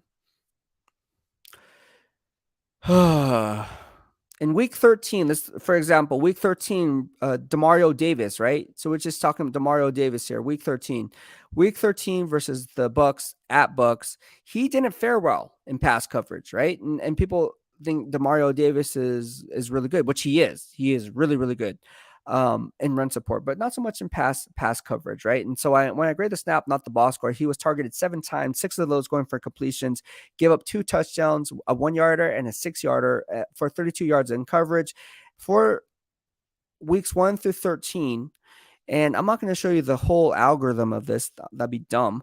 But he was targeted 38 times, 23 of those going for completions for 191 yards, 2 touchdowns, 1 interception, 2 pass breakups. All right. Now you take that into account and look at a guy like Devin White. And Devin White, to me, he's the same guy, right? He's not very good in pass coverage, right? And people say, "Oh man, this guy's one of the best, most," and he is from a run stuffing standpoint. He is, but in pass coverage, he's not the best off-ball linebacker. So when people talk about Robert Spillane and say he's a bad off-ball linebacker, compared to what? Who are you following that formulates that analysis when grading the snap, not the box score on the landscape of the other 32 NFL teams? Because I don't see it. Let me write that down. Robert Spillane is an off-ball linebacker, but bro, crazy. And he'll kiss us. Oh man. Cash Lord Raider is talking about. Oh, he says Amari Cooper. I got you when you say Amari Cooper. No, I'm not a Raider fan. I am an NFL reporter. But if you're talking about Michael Crabtree and Amari Cooper, as opposed to as opposed to Davante Adams and Jacoby Myers, I mean, you're looking at. Obviously, you would rather have Davante Adams or Jacoby Myers. I covered Michael Crabtree with my time in San Francisco, and Amari Cooper, one of the best route runners, being a Roll Tide roll product, right? So I'm very well versed in all those 4 receivers. With that being said, I think Davante Adams and Jacoby Myers give them any of the week over Amari Cooper and obviously Michael Crabtree. Let me write that down. Oh my gosh. Jeremy Willis says, Divine Diablo, is he a starting linebacker for our Raiders in your analysis? Look, I do when grading the snap, not the box score. Talked about it with Coach Graham. Let me write this down. It's already been on record, right? I talked about it with Coach Graham. I said, is there anyone that Divine Diablo reminds you of? And, and that's when Coach Graham said, oh, man, you asked, I like everyone's questions, but you asked the best questions. He literally went on record saying that.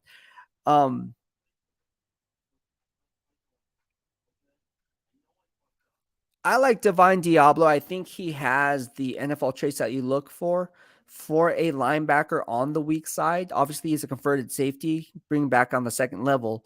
I think he's a guy that you can really kind of squeeze into that starting role. I'm very, very high on Divine Diablo. Very, very high on Divine Diablo. If you watch his game and grading the snap, not the box score, don't go off PFF. And PFF is the standard by many of you because you guys don't know what, I shouldn't say you guys don't, but again, you guys don't have the time frame to grade every single snap, not just his snap, but obviously around the landscape of the NFL. When you look at it for what it really is, Divine Diablo was really coming to, in fact, I have grades on that. I actually put this up and talked about it on my earlier live streams on Divine Diablo, and people were like, oh man, like this guy's like horrible in coverage. I'm like, okay, like, do you even know what kind of rules of engagement they're running on the second level? Like, no, but I see the ball being thrown right in front of him and the ball's being caught. I'm like, oh, do you have the down and distance of where that transpired? Oh, was it a first down? No, it wasn't a first down, but it was like a 6-yard gain. Oh, was it a third down play? Yeah. So then now it's fourth down. Yeah. So that would be a good play. Let me write that down.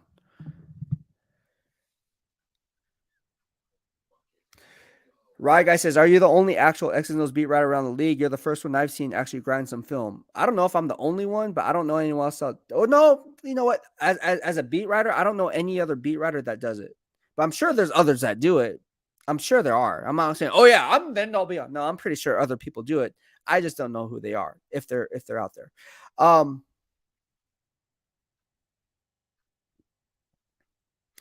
Randy Madrid says, aloha, Ryan. I think you should relax and take it as a compliment that some have to plagiarize your work and research.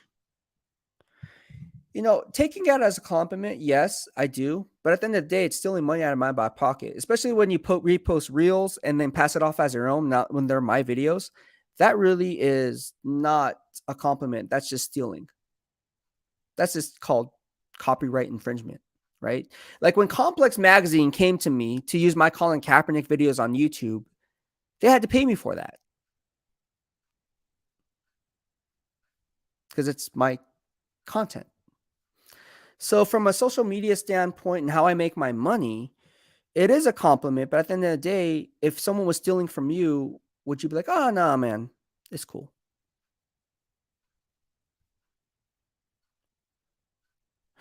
Al Q19 says, just started watching you yesterday. I really appreciate the analysis. Very insightful. Thank you so much. I appreciate the love.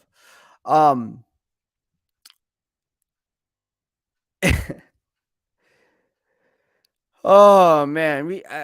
You guys know this all happens, right? Daniel Kin says, we'll call them out for you, man. Then they'll block us. That is very true.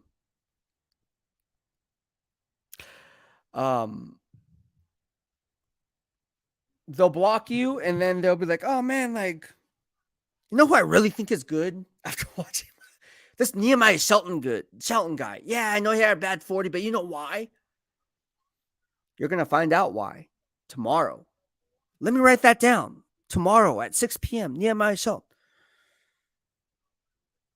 Oh my gosh.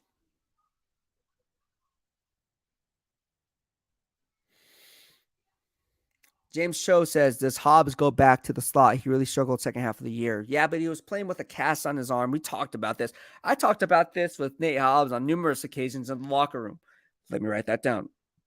Even though I wasn't in the locker room, let me write that down.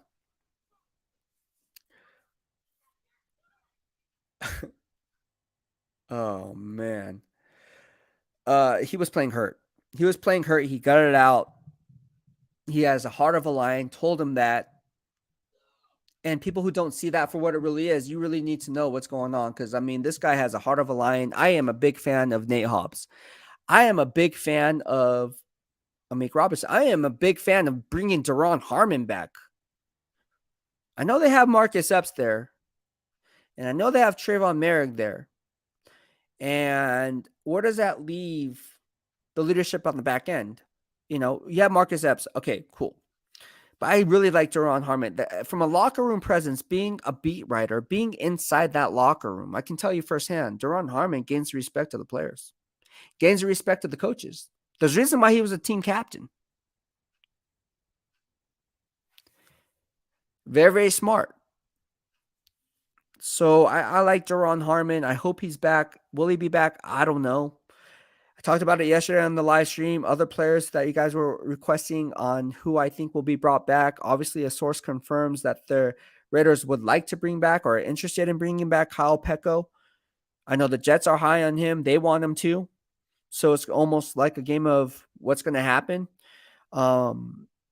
If I had to take a guess, this is nothing that was said, but if I had to take a guess, I think Kyle would like to return to the Raiders if it was his choice.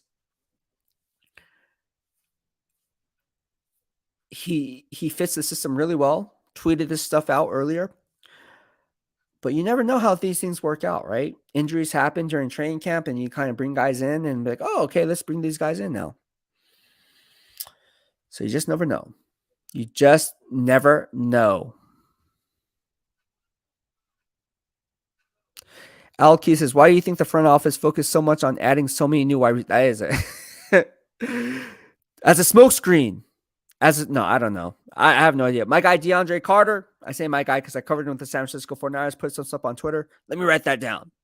Let me steal his video and make it my own video from 49ers training camp.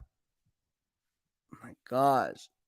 People, stop doing that. It's annoying. Daniel Kim says, bring Harmon back. Let me write that down. Yeah. Let me write that down. Oh, the Raiders are going to trade back into that cluster that BEASTwriter talked about. Let me talk about that and write that down. The cluster of players, the group of players that they're interested in. Man. I don't know, man. It's crazy. It really is crazy that people would do that. But, it happens. It's not the first time it happened. It happened with the Niners, too. And they got called out for it really bad. And then they couldn't say anything. Like it was dead. Like it was done. Like it made them look so bad. Like it was, people yelled. Niners know how that went down. Like it was just bad. And I wasn't the one calling them out. It was just people. Look, I didn't even know this was going on. And then with the Raiders, and then it happened. So Eric Arkham says, great analysis on Skoronski. Be someone Gonzalez at number 7, but I wouldn't be upset if we got Skoronski to help protect Jimmy G. Right? I think that would be good. Now, there's 27 of you guys watching. Give this video a thumbs up if you like what I have to say. Be greatly appreciated. Smash the like button right here. I put up this ticker for you guys to do so. Also, if you have yet subscribed to the channel, please be sure to do so. There is 26 of you guys watching. We are giving away this Raiders mini helmet, and we're going to be launching 2 of these bad boys that cost $34.99. If you guys can see it right here. I don't know if you guys can see the price tag, but whatever. We are launching 2 of these on Friday's giveaway, so be sure to retweet this. The bigger we get here in the DOB, here on YouTube and Twitter and Instagram, the bigger the freaking prizes, man. So you're going to want to share the stuff because obviously I want to give out Raiders tickets just like I do with the San Francisco 49ers. I'm not talking about nosebleed tickets. I'm talking about tickets that are like 20 rows from the field. You're on the lower level field. You get free food and drink. I'm telling you, that's what you get with the Niners. Section 134, they're my tickets. Let me write that down. Oh, wait, just joking. He's talking about the Niners. Scratch. Oh, man. Alfredo says, what's good, Beast? What's going on, man? Everything's going good, man, except for people taking my work and passing it off as his own. That's the only thing I got to deal with right now. Everything's going well, man. Doing great. Alfredo says, why do you think Niner quarterbacks kept getting injured, including Jimmy G, and should we be concerned with Jimmy G getting injured on the Raiders? I think if you play scared, that's when injuries happen. At the end of the day, durability is the best availability. And at the end of the day, as much as I like Jimmy Garoppolo, which I do, it is a cause for concern. I'm not going to sit here and lie from my time covering Jimmy Garoppolo with the San Francisco 49ers that it is not an issue. It is an issue, right? It is a very, very concerning issue. It is a red flag. Right? I keep it 100. You see how I'm going with this? Like, I always keep things 100. Let me write that down. He keeps things 100. Oh, wait, I don't say that. Scratch.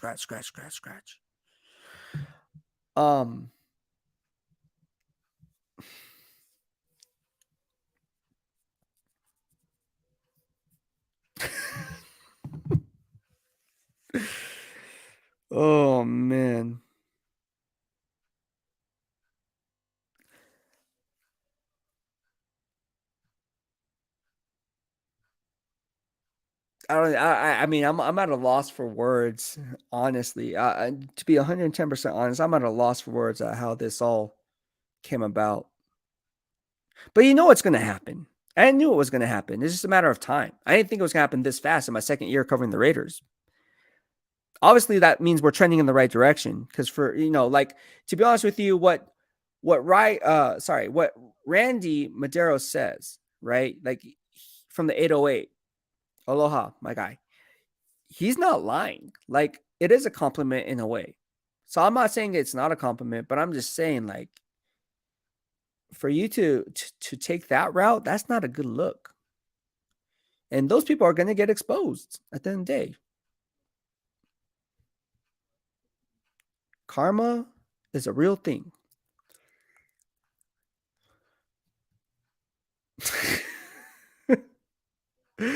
T-Rero says they wrote that down. Let me write that down. Oh man, Alfredo says, "Damn, that sucks. Because plagiarism sucks." Yeah, it does. It does.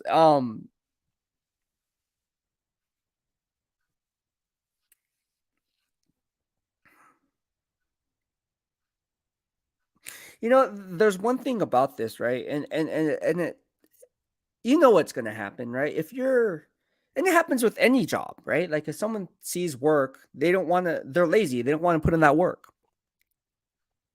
They'll just copy you, right? It happens in school. It happens from kindergarten on up to college, right? Like, oh, if you have an easy way out, you're going to, odds are there's people out there that are going to cheat to get to wherever they want to attain, right? To get that A. So it's not like it's the first rodeo. I mean, it happens to a lot of us, right? It doesn't matter. Me, happens to a lot of people. It's just unfortunate that it does happen. But then when you get called out on it, don't be surprised when crap hits the fan. Because that time is coming.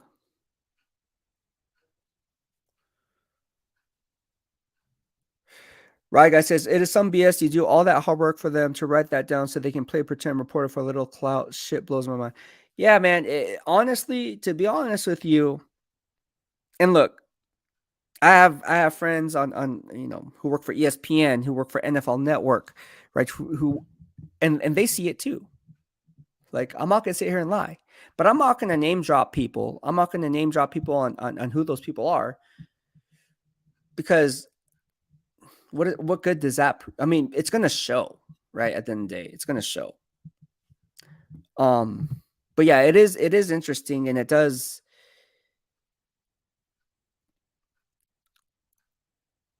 I'm looking for the proper word. It is concerning. It's a concern, right?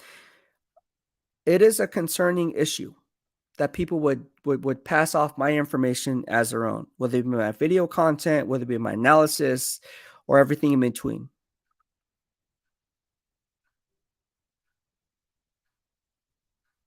But here we are. And I would never have known this if you guys didn't point it out to me. So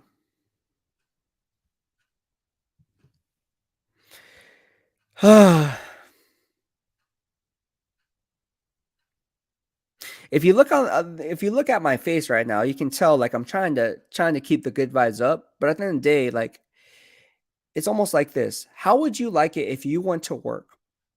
How would you like it if you went to work, studied for however long for a test, right?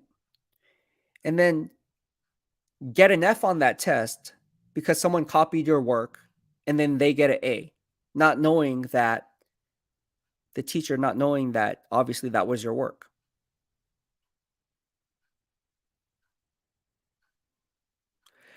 Similar to, like, it just doesn't.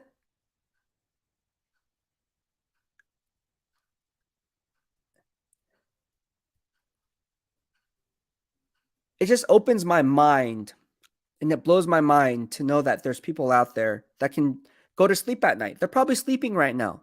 But you know what I'm doing? I'm freaking grinding, putting in that work. At 11:19, You know what's going to happen after this live stream? I'm going to be doing work. I'll be watching game film. But they don't have to do it because they just copy off me. That's going to stop. That is going to stop. Just joking. As if I'm going to let it stop. No, it's gonna come to light. It's gonna come to light at the end of the day because I believe in if I just put in the work, everything else will play out for itself.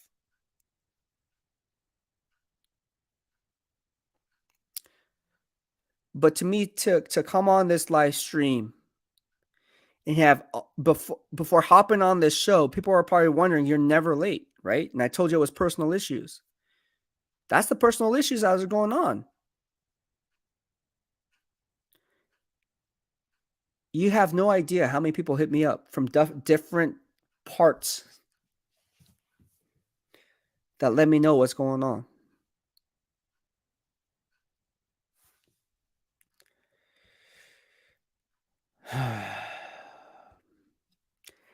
Daniel Kim says, this is why we blow up the DOB and pushes Beast's work out there so that his work calls them out in real time. Yeah. Yeah, man. I mean,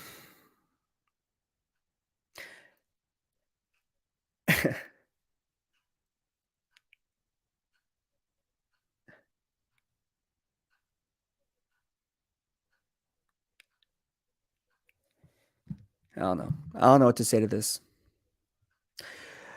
D Menace made it back.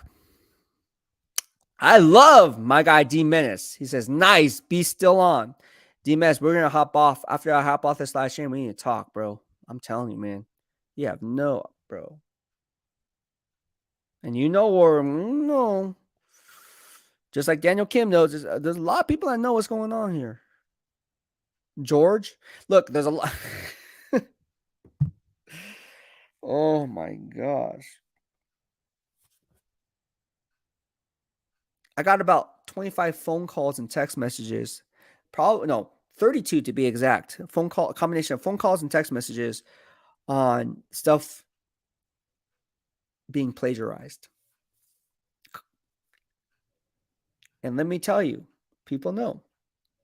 People know what's going on. Daniel says, yo, we got to blow up the deal and push Beast to the top, man. Yeah, man. Like, honestly, like, it is what it is, man. Like, we got to do something. Because it's not right. It's not right for someone to steal your information, call it as their own.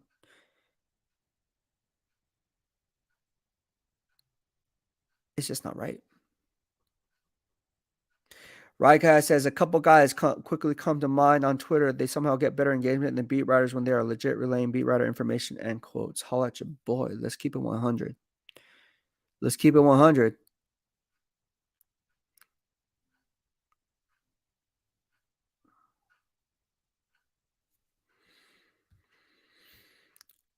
It's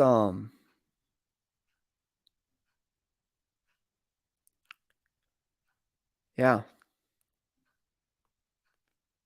There's nothing I can say or you know, and the people, here's the funny thing about this. When I have the Beast receipts and I talk to, you know, some people about this, they say, yo, look, you may come off as being cocky, but you're not.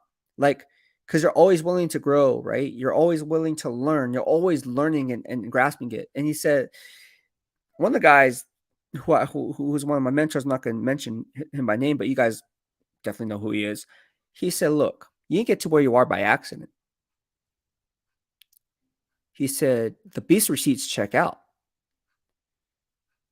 And he said, there's a reason why those Beast receipts check out, that other people are going to gravitate toward those Beast receipts, not give you any credit because they're already in a place which is considered a good place.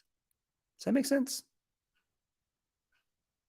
Because if you think about it, coming from the Niners, like I said, it's like a startup for me. So the Niner fans already know what I bring to the table. I'm covering all 32 NFL teams. The Raider fans, you guys got a taste of it, like an appetizer in year one. Year two is kind of like the main course. But to get to that main course, it is difficult because there's other people who are already sitting at the table, as one person put it. stealing your information. Oh.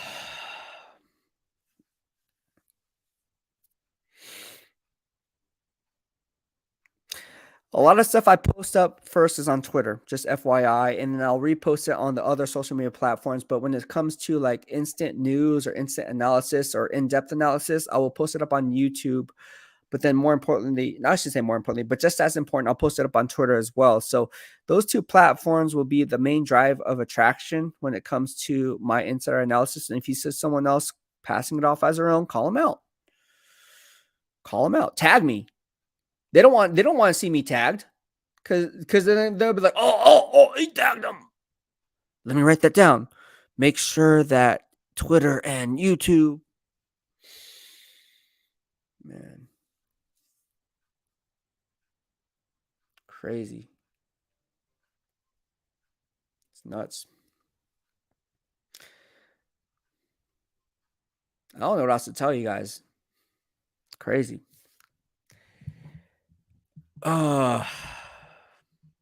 Anyways, I think we're 2 hours in, an hour and 56 minutes. If you like this video, give it a thumbs up, subscribe to the channel.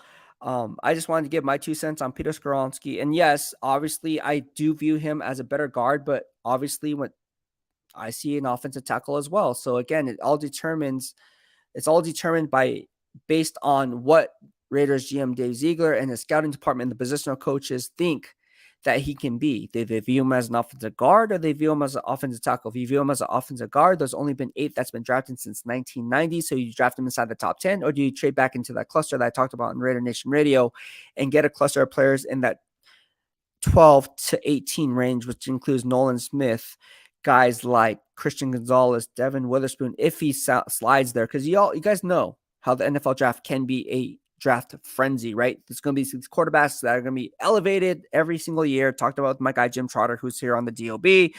That's for a different story. But if you keep up with the DOB, you're going to know it's kind of like a story. We're painting chapters to a book, right? There's chapters to a book.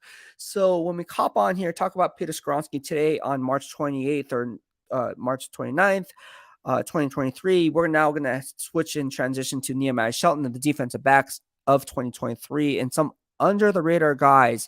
You know, we can always talk about Devin Witherspoon, Christian Gonzalez, saw you here with the Raiders, but what about some undrafted rookie free agents? What about some guys that are going to be had in the later rounds? Because you know, and I know, if you do this long enough, those undrafted rookie free agents, everyone's going to be fighting to sign them right after the draft concludes. I've seen it, and I know what goes on behind the scenes. So those guys are just as valuable after round 5, because even if you get drafted in round 6 and 7, there's no guarantee that an undrafted rookie free agent can beat that 5th or 6th round pick or even 7th round pick that day 3 find. So these are things that I look for. These are things that I kind of analyze and break down the analytics. Let me write that down. Undrafted rookie free agents, rounds 5. Yeah.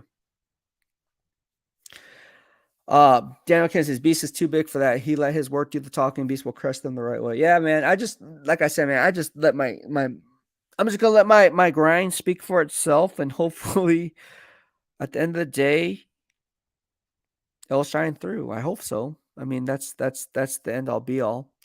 But it is it's a sad moment here in the DOB to know that there's people out there that would just do that. And thank you for the DOB for pointing it to my attention. And then also a lot of my colleagues actually, were calling it out.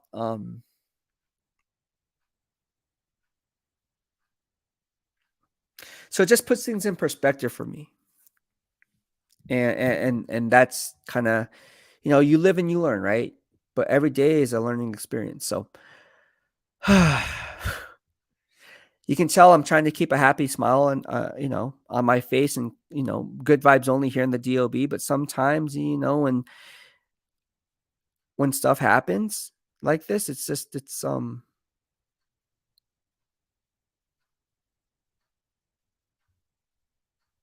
it kind of hurts in a way, right? Because there's people that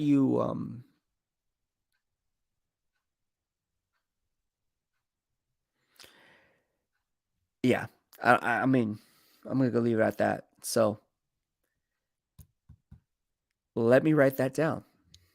Let me write that down. So thank you so much, Mika Raider Nation Germany. Thank you so much for the super chat. I appreciate it. He says, thanks for the content again. Thank you so much, and mahalo for the love. Raider Nation, you guys been nothing but great to me. I love the Raider Nation.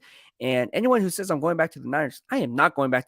Who would say that and put that out there? Obviously, people are doing that, and I'm not going back to the Niners. But oh, congratulations, you're coming back. Congratulations, Beast, we got you back. I'm like, nah, man, like, where'd you hear that from? Oh, like, it's all trending. Trending where? Oh, aren't you in this Facebook group? By the way, there's also people making fake profiles of me on Instagram. So, it ain't me. But the blue check mark don't mean much, because the blue check mark that I have right now is just like Twitter. Everybody's on the same wavelength. So I just wanted to give a special shout out to the people who gave me super chats. Also give a special thanks to the people who sent me, who've been moderating. D Menace, thank you so much to you. Thank you, Daniel Kim. Thank you, What's Up G. Thank you, everyone. The Raider Room, OKC Raider 405, Tian Young, Janae Cresva, Andrew Castro. We had a lot of James Cho was in here today. Thank you so much. Arkham Raider was in here today. What's,